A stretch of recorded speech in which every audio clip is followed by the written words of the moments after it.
오늘 하나님께서 주시는 말씀은 계시록 22장 1절부터 5절까지 말씀입니다. 한 목소리로 읽어보겠습니다. 또 그가 수정같이 맑은 생명수의 강을 내게 보이니 하나님과 및 어린 양의 보좌로부터 나와서 길 가운데로 흐르더라. 강 좌우에 생명나무가 있어 12가지 열매를 맺되 달마다 그 열매를 맺고 그 나무 잎사귀들은 만국을 치료하기 위하여 있더라. 다시 저주가 없으며 하나님과 그 어린 양의 보좌가 그 가운데에 있으리니 그의 종들이 그를 섬기며 그의 얼굴을 볼 터이요 그의 이름도 그들의 이마에 있으리라. 다시 밤이 없겠고 등불과 햇빛이 쓸데없으니 이는 주 하나님이 그들에게 빛이심이라. 그들이 세세토록 왕 노릇 하리로다. 아멘. 말씀의 본문으로 생수의 강, 생명나무라는 제목으로 말씀을 함께 나누도록 하겠습니다. 자, 드디어 마지막 장 22장이 시작되었습니다. 1절이 이렇게 시작합니다. 또 그가 수정같이 맑은, 그러니까 투명하게 아무것도 흠도 점도 없는 맑은 생명수의 강이 보입니다. 생명수의 강을 내게 보이니 하나님과 및 어린 양의 보좌로부터 흘러나와서 생명수의 강이 하나님의 보좌에서 어린 양의 보좌에서 흘러나오더라. 그 장면을 보고 있는 거예요. 우리가 바로 앞장 21장 6절에서도 내가 생명수 샘물을 목마른 자에게 값없이 주리니 이렇게 말씀하셨죠. 그 생명수의 강이 하나님의 보좌로부터 흘러나오고 있는 모습을 보게 됩니다. 생명수 강하면 우리가 떠오르는 이미지가 먼저 있죠. 창세기 2장 10절에 강이 에덴에서 흘러나와 동산을 적시고, 이 생명수의 강의 처음이 바로 창세기에 있었습니다. 이 강이라는 단어 나하르 자체가 번영이라는 뜻이에요. 모든 인류의 문명이 4대 강에서 먼저 시작됐죠. 인류는 물로 시작됐습니다. 우리의 창조의 시작도 물로부터 시작되지 않습니까? 하나님의 영이 수면 위에 운행하시니라. 물은 생명의 시작이요 번영의 상징입니다. 그 물이 하나님의 보좌로부터 흘러나온다고 말씀하고 있죠. 이 물이 창세기에서는 에덴에서 흘러나와, 에덴은 기쁨 이런 뜻이죠. 그 에덴에서 흘러나와 동산을 적셔서 네 갈래로, 땅은 넷으로 표현이 되지 않습니까? 네 곳으로 전부 나눠져 흐르더라. 그래서 첫째 강이 비손은 넘쳐 흐르다, 퍼져나가다 이런 뜻이거든요. 비손, 넘쳐 흐르다, 퍼져나가다, 흘러나온다 이런 뜻을 갖고 있어요. 이게 요한복음 7장 38절에 나를 믿는 자는 성경의 이름과 같이 그 배에서 생수의 강이 흘러나오리라. 하나님의 은혜가, 하나님의 영광이, 하나님의 진리의 말씀이 믿는 자의 배에서 생수의 강으로 흘러나온다. 이게 첫 번째 강 비손으로 흘러넘치다, 퍼져나가다 이런 강으로 상징되어지고 있습니다. 둘째 강은 기혼인데요. 기혼은 내뿜다, 터져나오다, 이렇게 분수가 터져나오듯이 이게 해산의 수고의 뜻을 갖고 있거든요. 이 말씀은 어디에 있는가? 미가서 4장 10절에 보면 딸 시온이여 해산하는 여인처럼 힘들여 나을지어다. 하나님의 백성은 반드시 해산을 하게 돼 있다고 말씀하고 있죠. 그래서 구약의 마태복음에 오면 마리아가 예수 그리스도를 잉태하죠. 그리고 해산의 수고를 하죠. 오늘날도 우리가 성령이 우리 안에 잉태되면 반드시 해산의 수고를 하게 돼 있습니다. 그 해산의 수고는 예수 그리스도가 내 안에 잉태되어서 생명의 진리가 내 안에 잉태되어서 그게 밖으로 터져 나올 때에는 그 어미를 죽이고 터져 나옵니다. 그래서 출산할 때 모든 어미들이 죽음을 맛보고 죽음의 직전까지 가야지 그 아기가 나오잖아요. 그걸 설명하는 거예요. 절대 쉽게 아무 느낌도 없이 우리 안에 잉태된 진리의 말씀 예수 그리스도가 그냥 터져 나오지 않습니다. 거의 죽게 된 그 상황에서 그렇게 터져 나오게 되는 것이죠. 셋째 강의 이름은 히데겔이었죠. 힛데겔은 화살처럼 빠르다. 또 화살 촉이 날카롭잖아요. 날카롭다 이런 뜻이죠. 이 말씀은 어디에 연결되어 있는가? 히브리서 4장 12절. 하나님의 말씀은 살아있고 활력이 있어서 좌우에 날선 어떤 검보다도 예리하여, 이게 날카로운 이런 뜻이거든요. 하나님의 말씀은 우리 안에 들어올 때 우리의 심령 골수, 폐부까지, 뼛속까지 찔러 쪼갠다고 되어 있죠. 너무너무 날카로워서 혼과 영과 및 관절과 골수를 찔러 쪼개기까지 하여 우리의 마음의 생각과 뜻을 판단하여서 우리가 죄인임을 드러내시는 거죠. 이게 하나님의 말씀의 역사입니다. 그러니까 세 번째 강 힛데겔도 역시 하나님의 말씀이 온 세계로 흘러 퍼지는 그런 장면을 묘사하고 있는 것이죠. 이렇게 말씀이 우리 안에 온다는 거예요. 넷째 강은 유브라데 강입니다. 유브라데는 번성하다, 열매 맺다 이런 뜻이거든요. 이 말씀은 어디에 신약에 연결되어 있습니까? 도둑이 오는 건 도둑질하고 죽이려고 멸망시키려고 오지만 내가 온 것은 양으로 생명을 얻게 하고 더 풍성히 얻게 하려는 것이라. 풍성히, 생명이 내 안에 가득 차다 못해 풍성해서 터져 나올 정도로. 그래서 우리의 생명은 영원히 고갈되거나 그치거나 죽는 일이 없죠. 영원, 영생으로 우리 안에 오게 됩니다. 그 그리스도의 생명이 우리 안에 온 것이기 때문에 그것이 곧 번성입니다. 그래서 유브라데, 맨 마지막 네 번째 강이 번성, 유브라데 강인 것이죠. 그래서 예수님이 그 강으로 내가 왔다. 내가 너희에게 생명을 얻게 하고 풍성한 생명, 이 땅의 잠시의 그런 생명이 아니라 하늘의 영원한 생명, 곧 하나님의 생명을 너희에게 주려고 왔다. 이렇게 말씀하신 것이죠. 그러니까 창세기부터 네 갈래로 흐른 모든 강이 곧 하나님의 말씀을 설명하는 것이죠. 생명을 상징하고 있는 겁니다. 이걸 처음부터 우리에게 이렇게 흘려 보내주셔서 번성케 하겠다라는 약속을 이렇게 강으로 보여주고 있는 겁니다. 이렇게 보좌에서 흘러나오는 이 강을 계시록 마지막 장에서는 보좌에서 흐르고 있다고 하잖아요. 하나님의 보좌에서. 에스겔서 47장에서는 성전 문지방 밑에서 물이 흘러내린다고 기록되어 있고, 스가랴 14장에는 예루살렘에서 생수가 솟아나서 동과 서로 흘러내린다. 이렇게 되어져 있습니다. 시편 46편에서는 한 시내가 있어서 나뉘어 흘러 하나님의 성, 곧 지존하신 이의 성소를 기쁘게 하도다. 이 생수가 흘러나가서 모든 만물, 하나님의 백성들을 번성케 하는 것이 곧 하나님의 기쁨이라고, 하나님의 성소의 기쁨이라고 이렇게 설명하고 있습니다. 이것은 하나님의 기쁨이다. 우리에게 이 생수를 흘려보내주셔서 우리를 번성케 하는 것이 하나님의 기쁨이다. 우리는 이 생수를 마시고 번성케 되어지는 것이 하나님을 기쁘시게 하는 것이다. 이렇게 말씀하고 있는 겁니다. 보좌로부터 흐르는 그 강이 길 가운데로 흐르더라. 그 강이 길로 흐르더라는 거죠. 모든 강이 흐르는 길이 있는데 이 땅에서의 길은 어떤 길이었습니까? 마태복음 7장 13절에 보면 땅에서의 길은 좁은 문, 좁은 길이었습니다. 생명으로 인도하는 문은 좁고 길이 협착하여 찾는 이가 적다.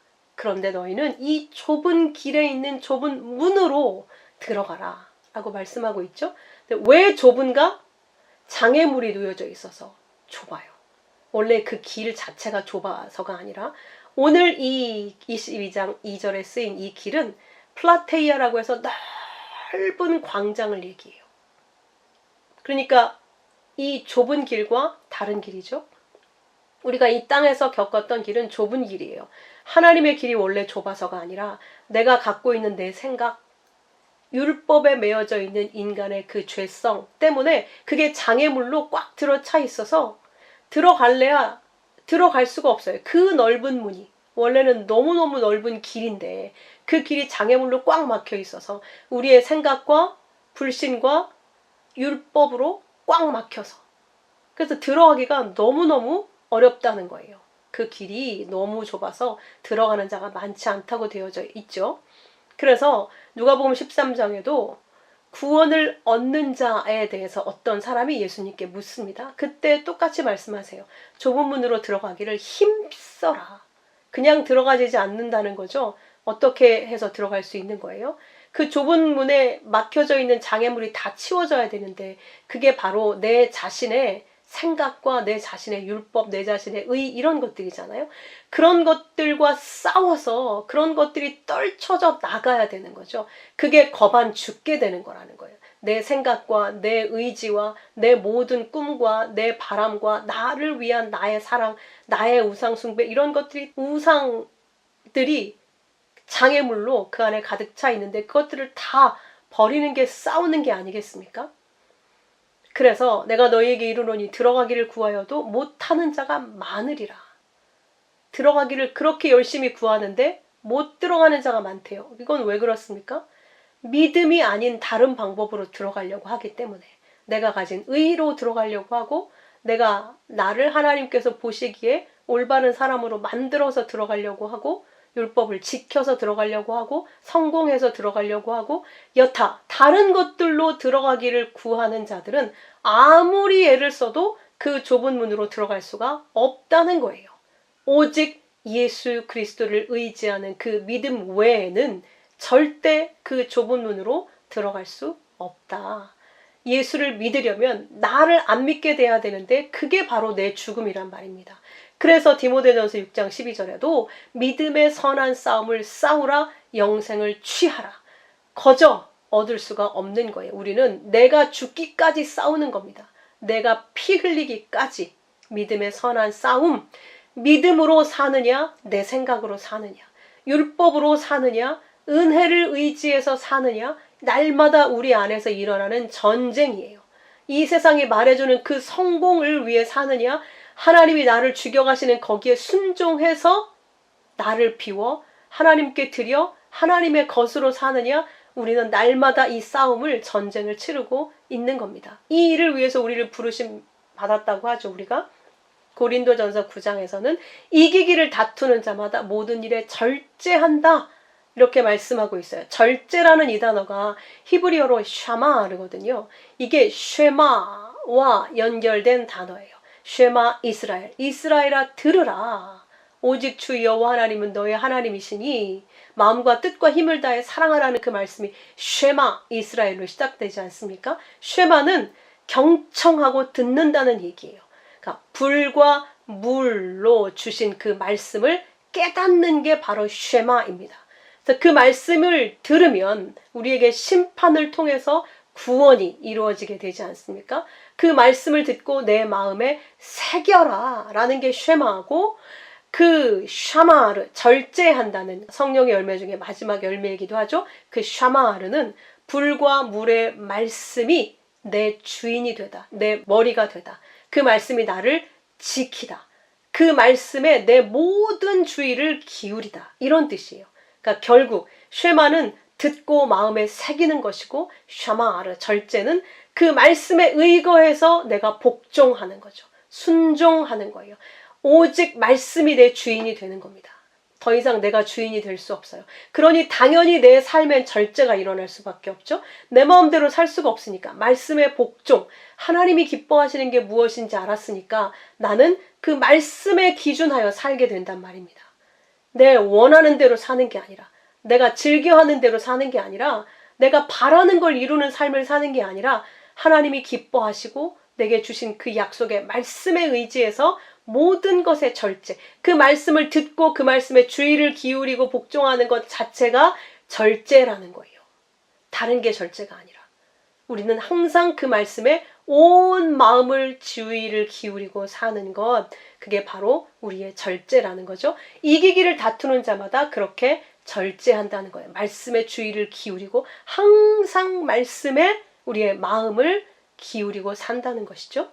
유다서 1장은 이렇게 이야기합니다. 유다가 유다서를 쓴 이유가 있다고 처음에 밝히고 있죠. 내가 믿음의 도를 위해 힘써 싸우라는 편지를 너희에게 써야 될 필요를 느꼈다. 근데 왜 필요를 느꼈는가를 유다서 1장 4절은 이렇게 얘기하고 있어요. 가만히 들어온 도적과 같은 거짓을 가진 자들 때문이라는 거예요. 그들로 인해서 하나님의 은혜를 도리어 방탕으로 바꾸는 일들이 생기더라는 거예요. 하나님의 율법을 갖고 있다가 철저히 지켜서 살아야 된다고 생각했다가 십자가의 은혜를 받으면 이제 내 마음대로 살아도 되겠네. 꼭 우리는 거기로 가게 됩니다. 이제 그러면 교회도 안 가고도 되고 기도도 안 해도 되고 선교도 안 해도 되고 뭐 아무것도 이런 거 안 해도 되는 거 아닌가? 이런 생각을 한단 말이에요. 그래서 자유롭다. 역시 내가 원하는 걸 또 붙잡고 가려고 하는 우리의 방탕함이 그 안에 들어있어요.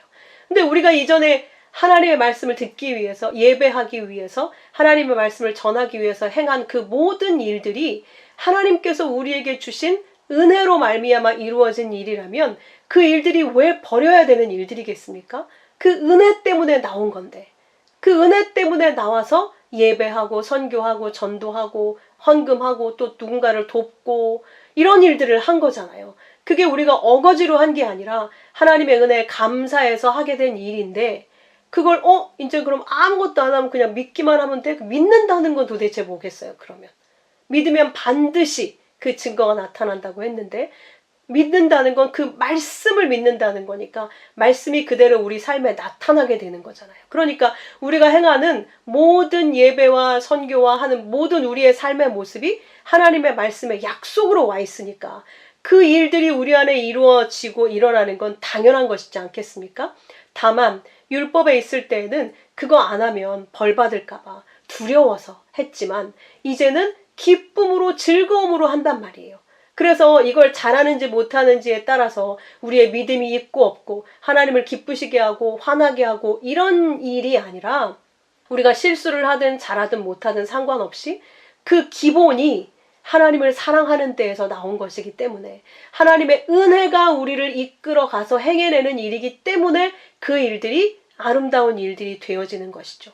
그런데 우리는 항상 은혜를 받으면 내 행위는 아무것도 아니네. 내 멋대로 살려고 하는 방탕함으로 은혜를 방탕으로 바꾸는 아주 고약한 버릇이 있더라는 거예요. 그러니 우리가 구원을 얻는 게 얼마나 어려운 일이겠는가. 우리는 율법을 주어도 자기의 의를 세우는 길로 가고 은혜의 말씀을 주어도 지 멋대로의 자유를 주장하는 길로 가니 어떻게 구원을 얻는 일이 쉬울 수 있겠습니까? 그 길이 좁고 협착해서 정말 들어갈 수 있는 이가 너무 적다는 말씀이 분명히 맞는 것이죠. 그렇게 방탕한 것으로 바꾸어서 홀로 하나이신 우리 주 예수 그리스도, 그 주 예수 그리스도를 부인하는 자들하는 거예요. 거기에 주가 붙었다는 거에 명심하셔야 됩니다. 그게 키포인트예요. 예수 그리스도를 주로 삼는 것이 믿음이거든요. 그동안 내가 주인이어서 내 생각대로 살다가 나를 위해 살다가 나를 사랑하는 삶으로 살다가 이젠 예수 그리스도가 주인이 되셨어요. 그러니 예수를 위해서 예수에 의해서 예수님의 말씀을 따라 예수님 아래에서 완전히 복종하는 자로 사는 것이 그래야 예수님이 주인이 되시는 거잖아요. 믿는다고 하면서 여전히 내 생각, 내 원하는 바대로 산다면 그게 어떻게 내가 주가 되는 거지 예수님이 주가 되시는 거겠습니까? 그러니까 은혜를 방탕으로 바꾸는 건 예수가 주이심을 부인하는 거라는 거예요. 그런 일들이 벌어져서 유다가 안 쓸 수가 없었다는 거예요. 예수님의 형제 유다를 얘기하는 거예요. 여기서는 그 안 쓸 수가 없었다는 거죠. 그래서 십자가 은혜에 대한 그 믿음은 내 자유를 주장하는 방탕한 방종의 삶으로 갈 수 없는 겁니다. 그것이 곧 예수 그리스도가 나의 주인임을 거부하고 내가 더욱 내 주인으로 삶을 견고히 하는 것이기 때문입니다. 그래서 분투하라. 우리는 잠깐만 마음을 놔도 또 내 생각이 내 주인 노릇을 하고 있거든요. 그래서 믿음의 분투, 믿음의 싸움이 내 삶에서 날마다 일어나게 되는 겁니다. 하나님의 뜻에 예수 그리스도가 주님이심을 내가 주의를 기울여 항상 거기에 마음을 두지 않으면 또 내가 어느새 주인 자리에 올라갈 수밖에 없는 것이 그런 믿음의 전쟁이 일어나고 있는 것이 우리의 삶의 현장이라는 것이죠. 자, 그래서 이 길 가운데로 흐르는 그 말씀, 그 강이 가운데로 길로 흐르고 있다고 말씀하죠. 그 강 좌우에 이어지는 말씀이 생명나무가 있더라.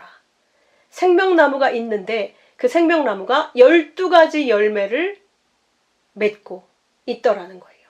강 좌우에 생명나무가 있다. 이 말씀을 들으면 또 떠오르는 게 있죠. 강 좌우에 생명나무. 생명나무 하면 또 창세기가 떠오르시죠? 하나님께서 보기에도 아름답고 먹기에 좋은 나무가 나게 하셨는데 동산 가운데 생명나무와 선악을 알게 하는 나무가 있더라. 창세기 에덴에서는 생명나무와 선악의 나무가 있었는데 두 나무가. 근데 지금 계시록에서는 강 좌우에 생명나무만 있는 모습이에요. 선악을 알게 하는 그 선악과의 나무는 없어진 상태죠.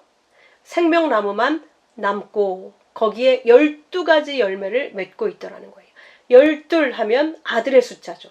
그러니까 그 12아들, 12아들들을 먹이기 위한 열매가 생명나무에 주렁주렁 달려있는 그런 모습이죠. 그러니까 이 생명나무는 무엇을 의미하는 것이겠습니까? 생수의 강이 하나님의 그 진리의 말씀, 생명수를 상징하고 있고 생명나무는 키가 있어요. 다니엘서 4장에 보면 환상을 본 그 다니엘이 느부갓네살 왕에게 그렇게 이야기하죠. 엄청나게 크고 아름다운 그 나무를 다니엘이 보았단 말입니다. 근데 그 나무에 대해서 이 왕에게 이야기합니다. 그 잎사귀는 아름답고 열매는 많아서 만민의 먹을 것이 될 만하고 들짐승이 그 그늘에 있으며 공중에 나는 새가 그 가지에 깃들이고 육체를 가진 모든 것이 거기서 먹을 것을 얻더라. 왕이여, 이 나무는 곧 왕이시라. 이는 왕이 자라서 견고해지고 창대해져서 하늘에까지 닿고 권세는 땅에까지 미침입니다. 이렇게 이야기하거든요. 근데 이가 그것 때문에 교만해져서 결국 멸망하게 되지 않습니까? 아주 비참한 자리로 내려가지 않습니까? 이때 비유할 때 나무가 곧 왕이라고 이야기하고 있습니다. 그러니까 이 느부갓네살 왕뿐만 아니라 이 땅에 하나님이 세우신 왕들이 번성함을 누리고 그 왕의 통치로 수많은 백성들이 태평성대를 누리는 그런 장면이 만들어질 때 이건 전부 무엇을 상징하는가?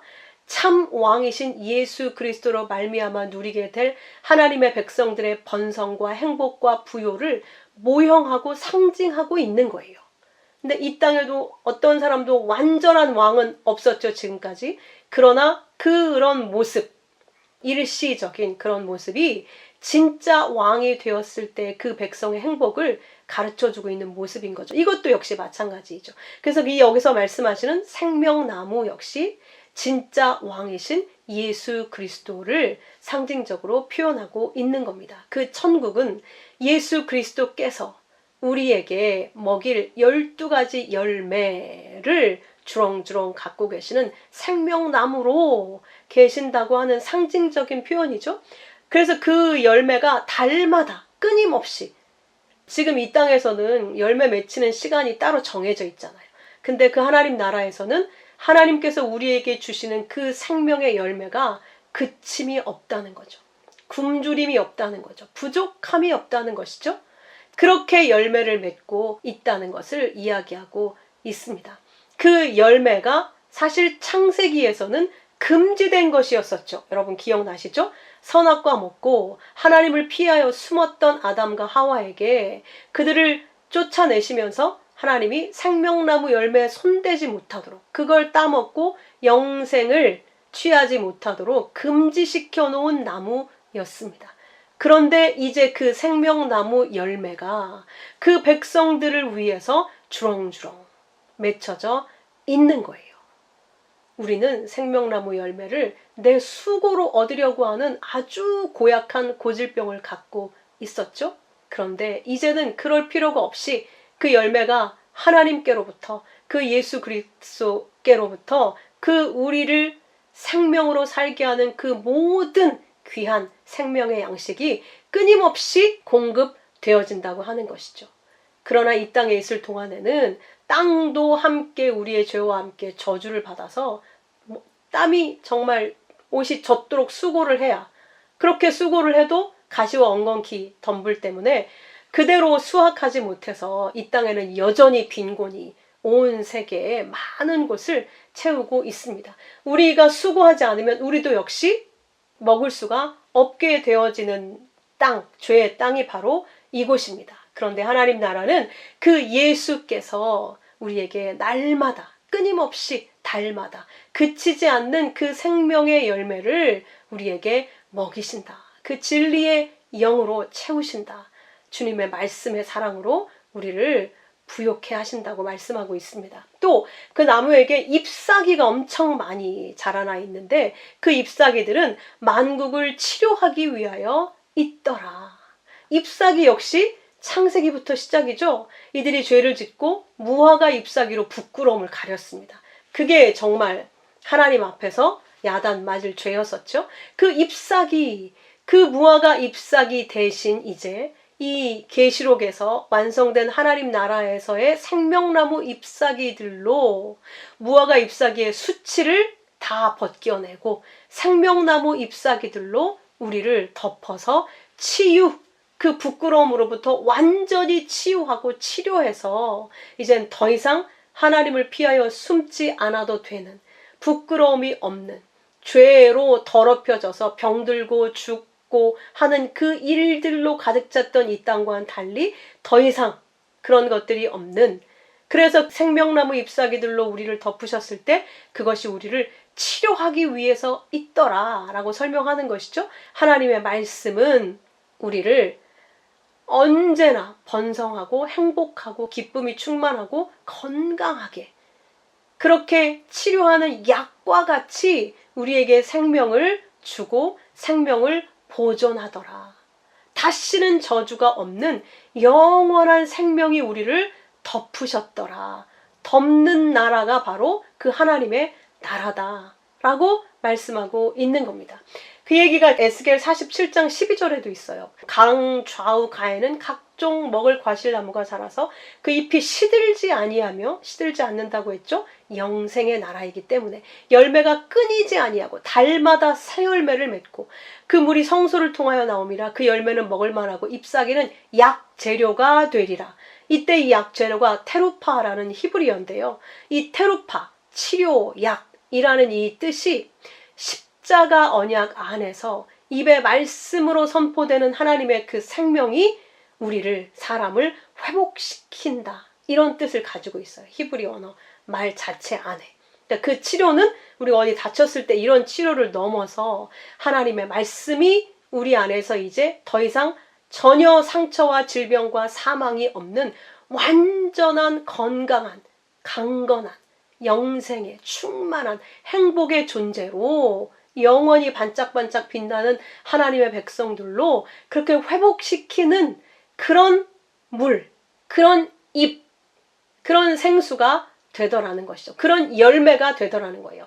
하나님의 말씀이 끊임없이 우리에게 사랑으로 계속해서 양식으로 먹여지고 우리를 덮고 입히고 해서 우리가 하나님과 같은 왕들 중에 왕이라고 표현했던 것처럼 부족함이 없는 영생의 존재로, 아름답고 충만한 존재로, 완전히 회복된 모습으로, 점도 없고 흠도 없는 그런 완벽한 모습으로 하나님 나라에서 주님과 함께 거하게 될 것을 이렇게 상징적으로 묘사를 하고 있는 겁니다. 그래서 그 잎사귀는 치료약이 되리라. 우리가 이 땅에서 먹고 있는 건 온갖 독이 많아서 우리가 간이 없으면 다 벌써 죽었을 거예요. 아무리 좋은 것도, 이 세상 사람들이 아무리 좋다고 만든 것도 일단 사람의 손이 들어간 거는 거기에 뭔가가 독이 들어있어요. 우리 몸이 면역으로 이겨내고 있기 때문에. 그래서 우리 몸 안에는 날마다 암세포가 자라고 있다고 하지 않습니까? 면역이 그걸 억제하고 있을 뿐이라고 하죠. 그런데 그 나라에서 먹는 생명나무 열매, 그 잎사귀로 말미암아 우리는 더 이상 그 모든 독과 해에서 상하지 않고 그것으로 말미암아 병들지 않는, 우리를 날마다 건강, 강건하게 하는 그런 치유의 은혜가 하나님께로부터 오는 그 모든 말씀에 있더라는 거예요. 어떤 말씀이 우리를 그렇게 아름답고 행복하고 영원토록 강건하게 만들 수 있겠습니까? 사랑의 말씀인 거죠. 뭐 이거 해라 저거 해라 이런 율법의 말씀이 아니라 하나님이 우리를 어떻게 사랑하셨는가, 그리고 어떻게 영원히 사랑하시는가. 그때는 얼굴과 얼굴을 맞대고 볼 거잖아요. 그 주님으로부터 우리가 매일 듣는 말씀이 우리를 살리는 말씀인 거예요. 우리를 사랑하시는 그 말씀들인 거예요. 우리를 어떻게 귀히 여기신다는 그런 말씀인 거예요. 너무 여러분 그 말씀 속으로 들어가고 싶지 않으세요? 직접 주님 앞에서 보면서 그 주님의 사랑을 날마다 눈앞에서 보면서 살고 싶지 않으십니까? 이 세상 죄가 만연해 있는 이 땅에서도 한 사람의 말이 그 사람을 죽음에서 살리는 일들을 우리가 듣고 보고 하지 않습니까? 그만큼 말은 사람을 살리는 어마어마한 능력이 있어요. 죄의 이 땅에서도 사람이 하는 그 말에도 그런데 하물며 그 말의 근본인 하나님의 말씀은 말씀이 주어질 때마다 우리가 생명으로 더 번성케 되고 충만케 되더라는 거예요. 그래서 절대 병들 일이 없어요. 절대 우울할 일이 없어요. 절대 슬플 일이 없어요. 그 주님의 사랑의 말씀이 날마다 우리 가운데 우리를 충만하고 행복하게 하니까. 그래서 그 충만과 행복과 기쁨에 또 우리는 감사를 하게 되겠죠. 반응을 하게 되겠죠. 엄마 아빠가 나에게 날마다 사랑한다고 얘기해 주는데 어떻게 그 자식이 그 부모를 좋아서 안고 감사하다고 하고 제일 좋다고 하고 이렇게 안 할 수가 있겠습니까? 애기들은 받는 만큼 더 그렇게 돌려주잖아요. 우리가 어린아이처럼 그럴 거라는 거예요. 부모이신 그 하나님, 예수 그리스도께로부터 우리가 그런 행복한 말씀을 날마다 생수로 마시고 열매로 먹고 그 생명나무 잎으로 덮여지는 그 은혜의 말씀 가운데 우리가 있기 때문에 그렇게 사랑을 받고 보호를 받기 때문에 아무것도 부족할 게 없더라는 거죠. 그래서 잠언에서 그렇게 이야기합니다. 지혜는 얻은 자에게 생명나무라. 하나님의 그 지혜의 말씀이 우리에게는 생명이고 그걸 가진 자가 복되다고. 대저 나를 얻는 자는 생명을 얻는 거라고 말씀하시고 의인의 열매가 곧 생명나무다. 생명이다. 의인에게서 나오는 열매가 곧 생명나무 예수 그리스도요 진리의 말씀이다. 우리는 입을 열면 생명이 터져 나와야 돼요. 한 입으로 쓴물과 저주의 물, 단물을 동시에 낼 수 없어요. 분명히 말씀하셨죠? 우리가 우리 안에 진리로 가득 찼다면 우리의 입이 열리면 무조건 생명이 터져 나와야 됩니다. 그리스도가 나타나야 됩니다. 생명을 주는 말이어야 돼요. 남을 비난하고 정죄하고 우울하게 하고 걱정하게 하고 염려하는 말을 하고 있다. 그럼 우리는 지금 쓴물과 단물을 동시에 내고 있는 거예요. 이건 정하지 않다. 아직 진리에 이르지 못했다. 이렇게 성경은 이야기하고 있는 겁니다. 그래서 잠언 15장은 온순한 혀가 생명나무라고 이야기합니다. 이 온순하다는 게 고치는, 치료하는 혀, 치료하는 말. 치료하는 말은 하나님의 십자가의 말씀 외에는 없잖아요. 그 치료하는 혀가 생명나무라고 이야기합니다.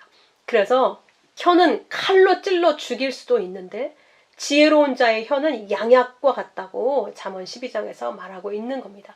그래서 시편 1편에서도 복 있는 자, 제일 먼저 그 말 먼저 하고 있잖아요. 하나님의 생명의 복을 받은 자는 하나님의 법, 하나님의 말씀을 즐거워해서 그 말씀을 묵상하고 그 말씀으로 행복한 자다. 그들은 시냇가에 심은 나무가 철 따라 열매를 맺어서 그 잎사귀가 마르지 않는 형통한 자다라고 얘기하는 거예요. 그러니까 생명나무가 예수 그리스도신데 그 열매를 먹고 그 진리를 먹은 자 역시 우리 역시 시냇가에 심은 나무처럼 철 따라 열매를 맺어서 누군가에게 먹이는 그런 자들로 산다는 거예요. 우리의 잎사귀가 또 누군가를 치료하는 그런 것들로 흘러나가더라는 거예요. 말씀이 우리에게 있는 그 우리 안에 꽉 채워진 그 사랑의 말씀이 누군가를 살리고 세우고 섬기고 행복하게 하고 즐겁게 하고 기쁘게 하는 그 그리스도의 말씀으로 흘러나가 세상을 치료하는 자로 살게 하시겠다는 거죠. 그들이 복받은 자라는 거예요. 그래서 예레미야 17장에도 여호와를 의지하고 여호와를 의뢰하는 자가 복을 받은 자라고 말씀하고 있는 겁니다. 그는 물가에 심겨진 나무 같아서 또 이렇게 설명하죠. 아무리 더위가 와도 두려워하지 않는데요. 왜? 물이 계속 공급되고 있잖아요. 아버지의 사랑이 말씀으로 계속 우리에게 쏟아지고 있잖아요. 그 물은 절대 그치지 않는다고 했잖아요.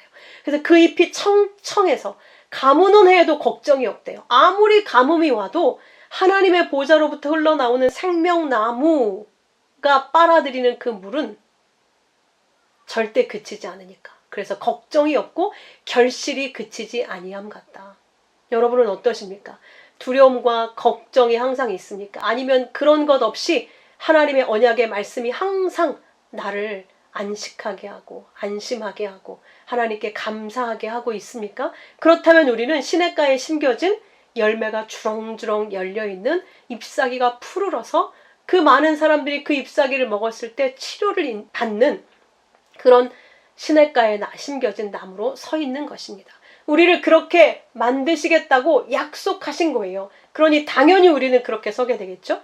그러니 다시는 저주가 없으며 당연히 다시는 저주가 없는 거겠죠. 무화과 이파리 대신 생명나무 잎사귀로 덮으셨으니 그 모든 부끄러움과 죄와 사망이 떠나가지 않았습니까? 그러니까 죄로 인해서 단절되었던 그 저주, 그것이 예수 그리스도의 십자가와 연합된 그 은혜가 우리에게 입혀져서 다시는 저주가 없습니다. 하나님 나라에는 저주가 없는 곳이에요. 하나님과 그 어린 양의 보좌가 그 가운데 있으리니, 그러니 저주는 있을 수가 없죠. 복의 근원이신 하나님과 어린 양의 보좌가 그 동산 가운데, 그 성읍 가운데 있단 말이죠. 그 안에 우리가 있습니다. 그의 종들이 그를 섬기며 그런 사랑으로 우리를 영원토록 품고 계시는 그 아버지를 어떻게 우리가 섬기지 않을 수 있겠습니까? 이 섬긴다는 단어는 예배한다는 단어예요. 예배한다. 나를 그분 앞에 낮추고 그분을 사랑하는 겁니다. 그걸 섬김이라고 표현하고 있는 겁니다. 그런 평안 가운데 우리가 서게 될 것입니다. 그의 얼굴을 볼 터이요. 드디어 우리가 이 땅에서는 말씀으로 약속으로 하나님의 얼굴을 보는데 거기에서는 예수 그리스도를 직접 만나게 되는 거잖아요. 그리스도를 보면 하나님을 보는 거라 했으니 우리는 얼굴과 얼굴을 맞대고 주님을 보게 될 겁니다. 자, 얼굴을 볼 터이요.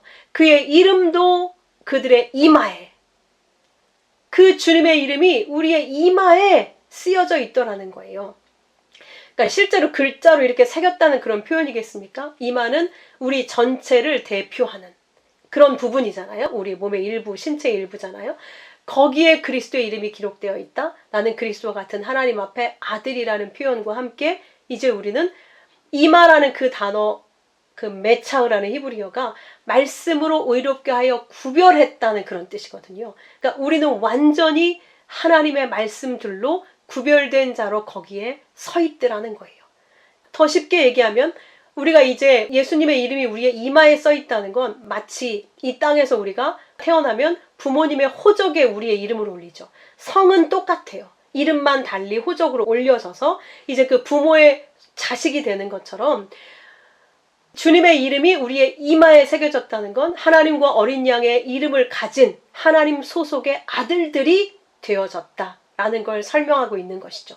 그래서 계시록 14장에도 14만 4천의 이마에 어린 양의 이름과 그 아버지의 이름을 쓴 것이 있다고 말씀하고 있는 겁니다. 이렇게 우리는 하나님의 나라에 가서 예수님과 함께 얼굴과 얼굴을 맞대어 보게 될 것입니다. 그래서 마태복음 5장 8절에도 마음 청결한 자가 하나님을 볼 것이다. 우리는 그때 온전한 마음이 청결한, 하나님만 의지하는 마음 청결한 자가 되어 있다는 얘기이고, 고린도전서 13장 12절이 이루어지는 거죠. 그때에는 주께서 나를 아신 것처럼 내가 온전히 주님을 알게 된다라고 말씀하고 있는 그 말씀이 이루어지는 겁니다. 요한일서 3장 2절에서도 요한이 이렇게 얘기합니다. 그가 나타나시면 우리가 그와 같을 줄 아는 것은 그의 참모습 그대로를 볼 것이기 때문이니, 이 말로 확증을 짓죠. 우리가 하나님 나라에 가면 예수님과 같은 모습으로 살게 될 거라는 거예요. 부활의 새 몸, 이제 어떤 것도 규약되고 제약되지 않는, 시공에 규약이 없는, 그럼에도 불구하고 아름답고 건강하고 온전하고 행복하고 기쁨이 충만한, 더 중요한 건 하나님의 영광을 그대로 발현하고 나타낼 수 있는 그런 완전한 모습으로 하나님의 아들 예수 그리스도와 똑같은 그 아들들로 우리가 살게 될 거라는 거예요. 그래서 마지막 5절, 다시는 밤이 없겠고, 당연히 그렇죠. 이 땅에서의 밤, 이 땅은 밤으로 가득 차 있고 어둠으로 가득 차 있었죠.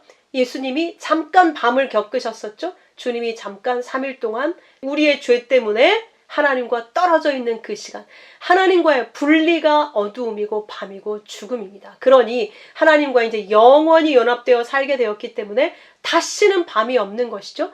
등불과 햇빛도 쓸데없으니 이 땅에서의 등불과 태양, 햇빛은 다 하나님의 빛, 빛이신 하나님을 모형으로 설명하기 위해 잠깐 있었던 거라는 거예요. 그러니까 그 나라에는 빛의 근원이신 하나님과 함께 있으니 이제 등불도 빛도 아무 필요가 없게 되었다는 거죠. 이는 주 하나님이 그들에게 빛이심이라. 우리에게 그 빛을 영원토록 비추고 계시기 때문이라는 거죠. 영원토록 그 생명을 우리에게 붓고 계시기 때문이라는 것이죠. 그들이 세세토록 왕노릇하리로다. 그 땅에서의 우리의 삶은 바로 왕의 삶이라는 거예요. 이 말씀은 어떤 말씀의 완성입니까? 창세기 1장 28절, 하나님이 그들에게 복 주시며 말씀하시되 생육하고 번성하고 땅에 충만하라, 땅을 정복하라, 바다의 물고기, 하늘의 새, 땅에 움직이는 모든 만물을 다스려라. 이 말씀이 이 땅에서는 실패였잖아요. 우리가 땅에게 노예로 살았단 말이죠. 근데 이제 그 하나님 나라에서는 세세토록 왕노릇, 왕으로 살 거라는 거예요. 절대로 다시는 이 옛 하늘과 옛 땅의 정복 땅에서 노예로 사는 것이 아니라 하나님께 온전히 순종하는 진짜 왕들로 서기 때문에 진짜 생육, 진짜 번성, 진짜 충만함, 예수님과 함께 연합되어져 사는 아들로, 왕으로 살게 되더라는 거죠. 그래서 로마서의 바울도 이렇게 선언했습니다. 로마서 5장 17절에 한 사람이 범죄로 말미암아 사망이 그 한 사람을 통하여 왕노릇하였은즉 더욱 은혜와 의의 선물을 넘치게 받은 자들은 한 분 예수 그리스도를 통하여 생명 안에서 왕노릇하리로다. 이 약속이 22장을 통해서 우리에게 주어져 있습니다. 여러분, 이제 이 말씀을 22장은 정말 외우다시피 여러분의 마음에 새기셔서 우리에게 약속된 이 영광을 얻기 위해 오늘 삶에서 우리가 이렇게 믿음의 싸움을 싸우면서 그 나라를 소망하고 있는 나그네로 내가 살고 있다는 걸 날마다 기억하시면서 그 약속으로 기뻐하시고 행복하시고 만족한 그런 날마다의 삶을 살게 되셨으면 좋겠습니다. 함께 기도하겠습니다. 아버지, 감사합니다. 이 말할 수 없는 영광이 이렇게 우리에게 약속되어져 있습니다.